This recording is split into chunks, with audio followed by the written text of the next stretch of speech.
What's up friends, it's Tess, this is Wander Wealthy, and today I'm going to share with you the 8 steps to purchasing a home. Now keep in mind this does not include the whole home affordability and how to get a mortgage, because I've already covered that in the videos that I will pop up here as well as in the description box. But now we're gonna go through step by step how you go about actually finding and buying a home. If you're new to my channel, hit that subscribe button right over here, plus the little notification bell so you can be notified when I upload new videos, which I do on a weekly basis. So if you don't know, I bought a home when I was 23 years old. I bought a condo in the city of Chicago. It's wonderful, but I definitely learned a lot of lessons, and I've also learned that homeownership may not always be the right choice for everyone. So I highly recommend, before you even consider buying a home, to really do some thinking, and if it's what it takes, do the math and figure out if it really is right for you. A lot of us are pressured to buy a home when really we can't afford it. And when you get into the home buying process, you're gonna make this huge purchase decision. So we get in this mindset of, well, if I'm gonna buy this home, if I'm gonna make this big decision, I better just buy the one that I really want, no matter what the price is. That's where we get into trouble, and that's where we pretty much take that opportunity cost, where instead of using our money to go towards investments, we're paying things like real estate or property taxes, insurance, managing repairs and replacements. There's so many costs that go into buying a home that we totally underestimate, and that's why, especially when you're in your 20s and 30s, I think the most pressing time where people are feeling pressured to buy a home, because that's what you're supposed to do when you become an adult, I'm here to say you really don't have to do it. But I know if you've made it this far, especially if you've gone through the rest of the videos in the home buying series, then you probably want to know, okay, I'm ready to buy this home. I've figured out how much I can afford. I've figured out what the mortgage entails and how I'm going to go about getting that mortgage. And now I just need to know what other steps there are when it comes to going through the home buying process. As I mentioned in the introduction of this video, you need to make sure that you go through the how much home can I afford process, which is in a video that I've linked up in the cards, as well as how to get a mortgage. So check out those videos, because those are essentially the first 2 steps. But when I say step 1, I'm gonna start with steps that would happen after those, okay? So the first step, now that you know kind of your numbers when it comes to buying a home, is to find a great agent. Some people are gonna try to go about buying a home without an agent. By all means, do what you feel like you have to do. But there's so many things that we don't know, and I especially didn't know when I went through the home buying process, that my agent really helped me get clear on. Your agent can help you not only with understanding all the little nuances of home buying, you know, they have experience. They've done this a million times before. At least you should find an agent that has. They can also help you find a good lender or give you a couple options of good lenders. They can help you find a good attorney, and they can even guide you in the right direction of finding really good repairmen and plumbers. An agent is a really good tool to have in your back pocket. They can help you with the negotiations, with making sure that your offers are well put together, that you're considering all the various aspects of the home,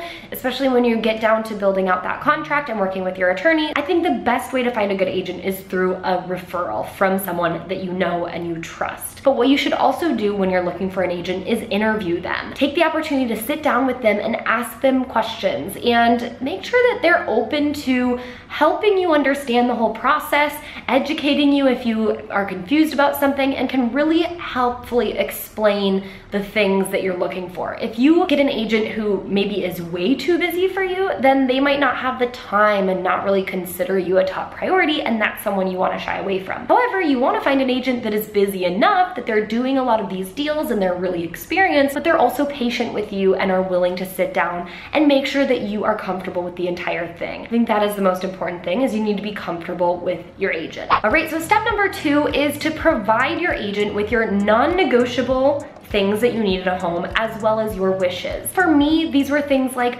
I wanted a home that was in a couple specific neighborhoods. Now, if you're older, maybe you have a family, you might look at neighborhoods that are safe in specific areas of the city. You might think about the school district, but really just identify a couple areas that you're looking at. You're also gonna wanna determine the size and the amenities within that home. So for me, I knew I didn't wanna be in a high-rise condo. I wanted to be in more of a smaller condo, because I just like, I don't know, I didn't want the high-rise life. But if you like a pool or a gym in your building, then maybe that's something you'd look at. If you're looking at a single family home solo structure, then you might consider the neighborhood and if there's any neighborhood association dues that come with that. I was also looking for specific aspects of the home as far as the interiors. Like I wanted a 2-bedroom, 2-bath home with an open kitchen. I also wanted natural light. These are very specific things that you want to identify when you're narrowing down your home. A couple things that I also made very mandatory for my home search was to have my home within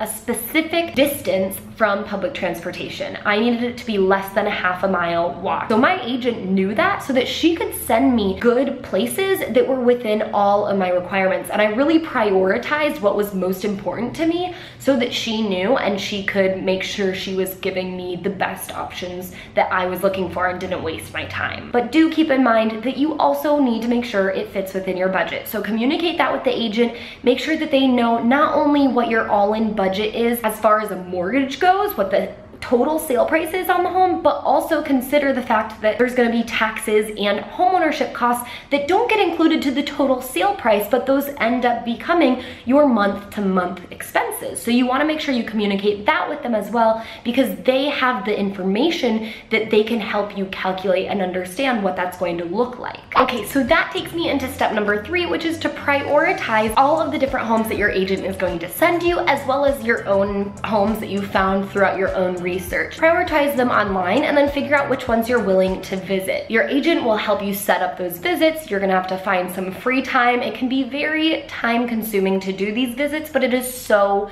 important. And then you'll do those visits and those walkthroughs of those homes. Typically the seller's agent is going to be there, and that is when you really need to come with a list of prepared questions to ask them. Things like, do you know what the standard utility bills are? Do the association costs include trash removal, or is that something I'm gonna have to pay for? Or, you know, would maybe the sellers consider replacing or repairing this thing that I see right off the bat? These are all things that you can kind of just mention and get a feel for from the seller's agent, and that can help you make a decision on the home. You really need to be patient with this process, because if you're just going to not have time to visit homes, then it's gonna be really hard to make a decision and really hard to feel confident in the decision that you do ultimately make. So it's way more valuable to visit homes. It can end up becoming a lot of fun, and be careful, it might take up a lot of your time in a fun way, but it is really important to do that. A couple tips about visiting homes is that when you do walk into the home that you will inevitably end up buying, or at least know that you want to make an offer on, you're gonna know that within the first 30 seconds. You'll just get that feeling from the home. But you do also want to make sure you do your due diligence that we'll talk about in the next couple steps to make sure that it's actually a worthy home to buy, because a home may look good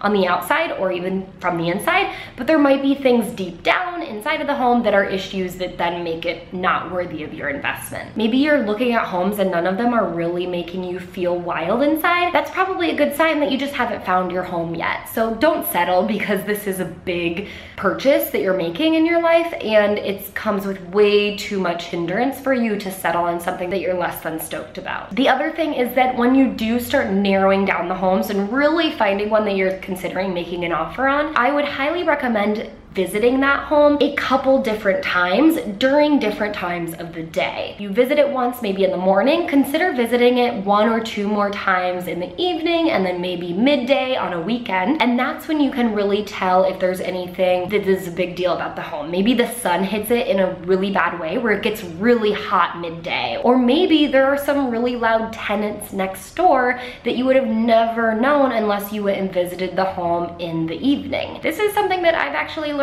from, because in my current condo, I actually have very, very thin walls between my unit and the unit behind me. And had I known that, I might have not bought my condo. Okay, so let's get to step number 4, which is some things that you should do before making an offer. Look at comparable houses in the area and the prices and the taxes on them to get an idea and a feel for what you're about to buy. Consider looking at comparable houses in different areas, because then you can really assess the value of what you're getting into and whether the home prices are just inflated because maybe you're moving into a hot and trendy neighborhood. You'll also want to consider speaking with maybe other members of the homeowners association or neighbors to really get a feel, because they're probably more likely going to give you an unbiased opinion of the neighborhood or the home itself, and that can, you know, save you from making a mistake or, you know, help you out in certain ways. Okay, so if everything checks off in step number 4, then we move on to step number 5, which is to make the official offer. Now you're gonna work with your agent on this because it's really hard to do it alone, but you can put together certain things that would go into that offer. You should also consider working with your attorney on this, or at least having them review it just to make sure that nothing crazy is included. Now you don't need to make an offer for the listing price. The listing price is really just a starting point. You might be making a higher offer or a lower offer, and your agent can help you because they have more information and experience on different deals that have been going on in the area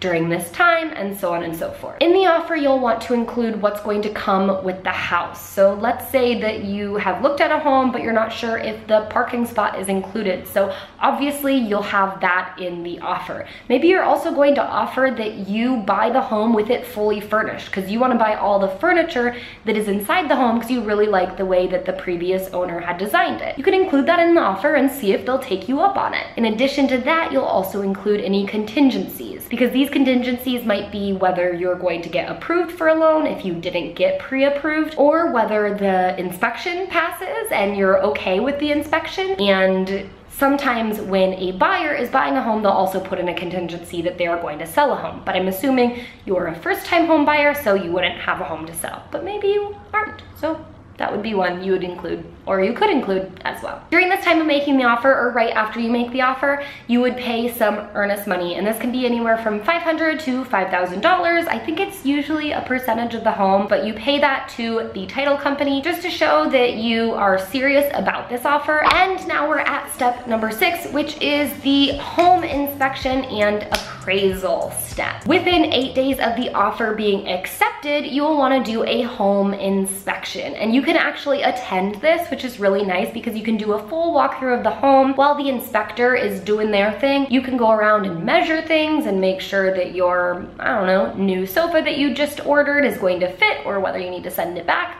etc., etc. You can use this opportunity to make sure that the inspector is looking at every angle of the home and ask them questions if necessary. Another great thing about your real estate agent is that they can recommend an inspector for you that is certified and all that jazz, but if you're gonna be doing it on your own, then make sure you do a quick Google search on how to find the best and most legit inspector. Your contract or your offer can be contingent upon the home inspection going well. Now you're going to be paying the inspector because it's in your best interest to get an inspector, and when you do the inspection, you can also use the information you get from the inspection as negotiation opportunity, because maybe you find one thing wrong with the home and you want to negotiate that in the sell price of the home with the sellers, and they might consider it or they might not. Just depends on what they're thinking and how badly they want to sell their home, usually. The other thing that's going to happen is the appraisal. When you start pursuing your mortgage, the bank is going to order an appraisal of the home. So you've made an offer, the offer was accepted,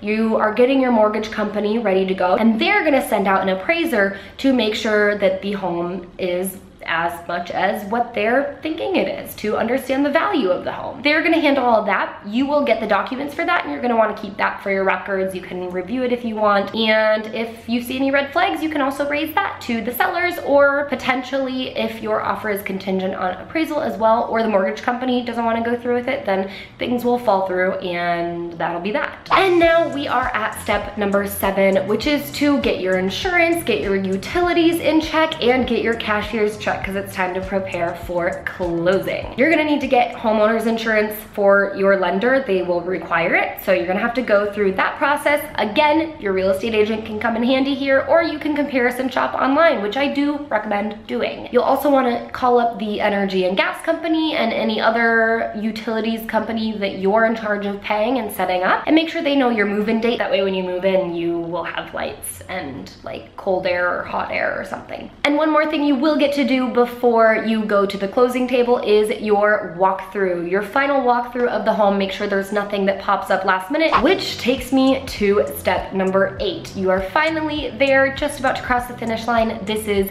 the closing. You will sign a lot of documents, read a lot of documents, sign a lot of documents, talk to your attorney about it, and it'll take probably like an hour or two.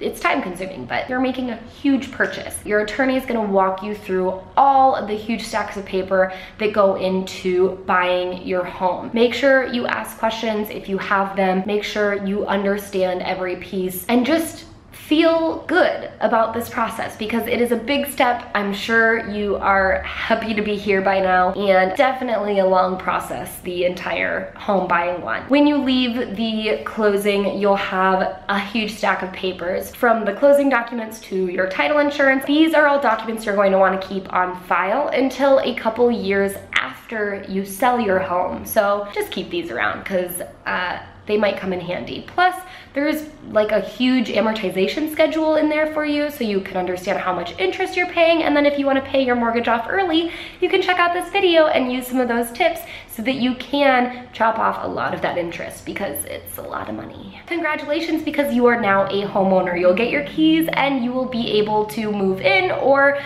know when you can officially move in. And that is the 8-step process of buying a home. I know that it is a lot, and I'm not gonna lie, it is a lot. It can be stressful, it can be overwhelming, and you'll probably feel like you don't know what the heck you're doing because sometimes we don't. I hope that at least this whole series has really helped educate you and inform you on various aspects of buying a home, from whether you can afford it, to the mortgage process, to the actual start to finish home process, or whether it's right for you or not, and breaking some of the myths out there that people believe on why they need to own a home. So that is all I have for you today, taking you through that home buying process. If you like this video, give it a thumbs up. Make sure you subscribe to my channel because there's gonna be so much more good, helpful, informative content coming your way. If you want to join us in this conversation even further, then come to the Wealthy Wanderers private Facebook community. Go to wanderwealthy.com/FB.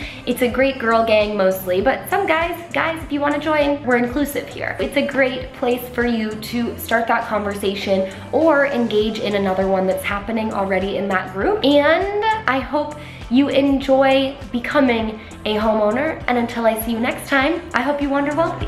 Bye.